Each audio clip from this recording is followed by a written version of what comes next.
Malgudi Days by R.K. Narayan. A shadow. Shambhu demanded, "You must give me 4 annas to see the film tomorrow." His mother was horrified. How could this boy?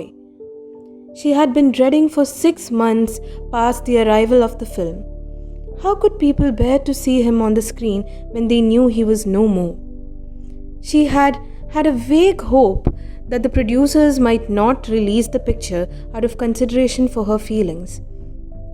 And when a procession appeared in the streets with tom-tom and band, and with young boys carrying placards and huge colored portraits of her husband, she resolved to go out of town for a while.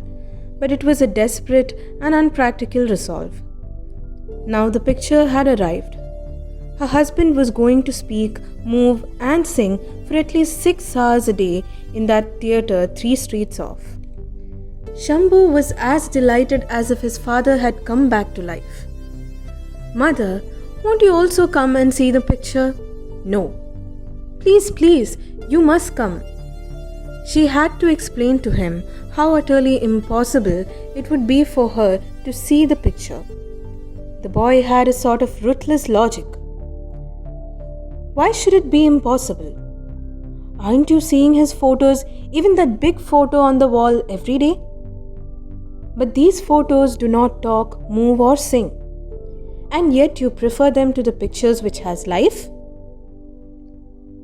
The whole of the next day, Shambhu was in great excitement.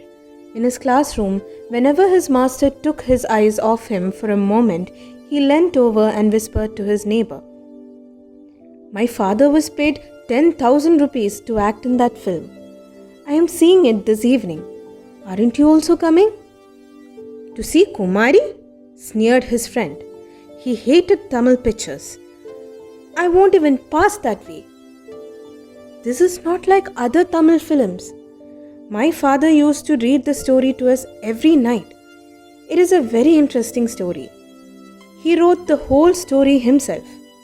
He was paid 10,000 rupees for writing and acting. I will take you to the picture if you are also coming." "I won't see Tamil picture." "This is not an ordinary Tamil picture.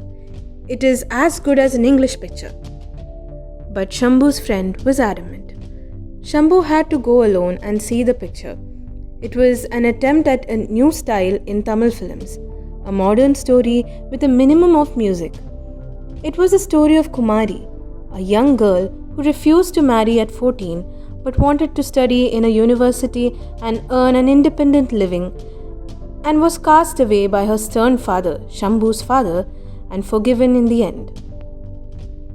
Shambhu, sitting in the 4 Anna class, was eagerly waiting for the picture to begin. It was 6 months since he had seen his father, and he missed him badly at home. The hall darkened. Shambhu sat through the trailers and slide advertisements without enthusiasm. Finally, his father came on the screen. He was wearing just the dhoti and shirt he used to wear at home. He was sitting at his table just as he used to sit at home.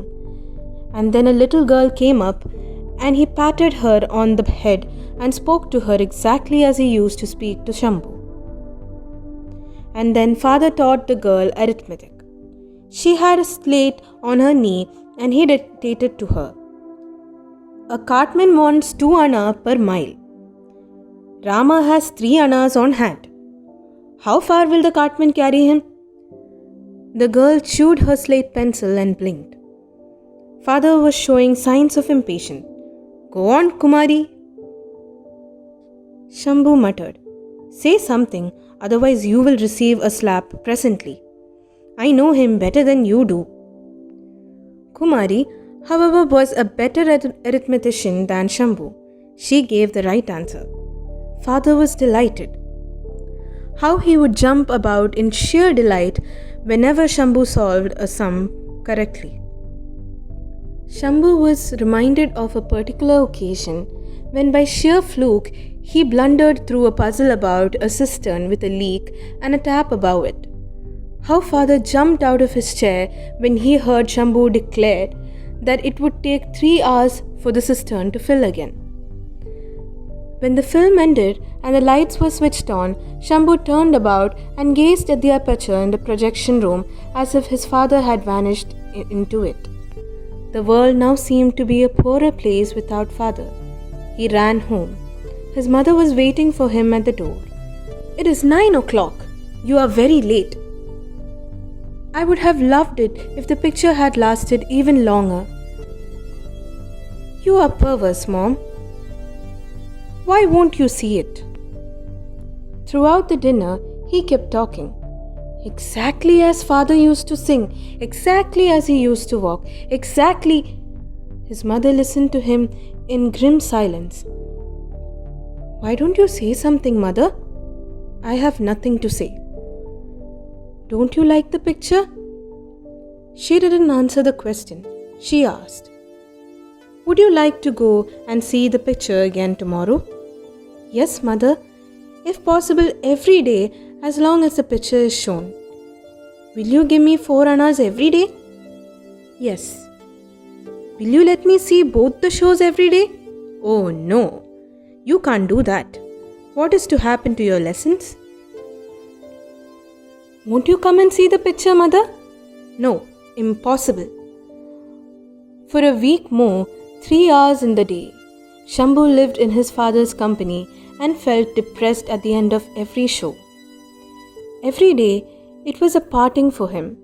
He longed to see the night show too, but mother bothered too much about school lessons. Time was precious, but mother did not seem to understand it. Lessons could wait, but not father. He envied those who were seeing the picture at night. Unable to withstand his persuasions anymore, his mother agreed to see the picture on the last day. They went to the night show. She sat in the women's class. She had to muster all her courage to sit down for the picture. She had a feeling of great relief as long as the slide advertisements and trailer pieces lasted. When the picture began, her heart beat fast. Her husband talking to his wife on the screen, playing with his child, singing, walking, dressing, same clothes, same voice, same anger, same joy. She felt that the whole thing was a piece of cruelty inflicted on her. She shut her eyes several times, but the picture fascinated her. It had the fascination of a thing which is painful. And then came a scene in which he reclined in a chair reading a newspaper. How he would sit absorbed in a newspaper. In their years of married life, how often had she quarrelled with him for it? Even on the last day, he had sat thus after dinner in his canvas chair with the newspaper before him. She had lost her temper at the sight of it and said, "You and your newspaper. I could as well go and sleep off the rest of the day," and left his company. When she saw him later, he had fallen back in his chair with the sheets of paper over his face. This was an unbearable scene. A sob burst from her. Shambhu, sitting in his seat on the men's side, liked to see his father in a newspaper scene because the girl would presently come and ask him what he was reading, annoy him with questions, and get what she deserved. Father would shout, "Kumari! Will you go out or shall I throw you out?" That girl didn't know how to behave with father, and Shambhu disliked her intensely. While awaiting eagerly the snubbing of the girl, Shambhu heard a burst of sobbing in the women's class. Presently, there was a scramble of feet and a cry, "Put the lights on! Accident to someone!" The show was stopped. People went hither and thither. Shambhu, cursing this interruption, stood up on a bench to see what the matter was. He saw his mother being lifted from the floor. "That is my mother! Is she also dead?" screamed Shambhu and jumped over the barrier. He wailed and cried. Someone told him, "She has only fainted. Nothing has happened to her. Don't make a fuss." They carried her out and laid her in the passage. The lights were put out again. People returned to their seats and the show continued.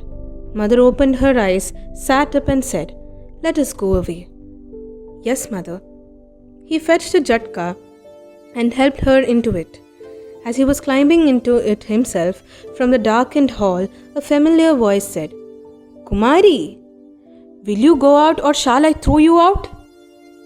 Shambhu's heart became heavy and he burst into tears.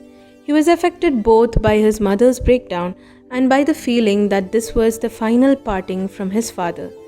They were changing the picture next day.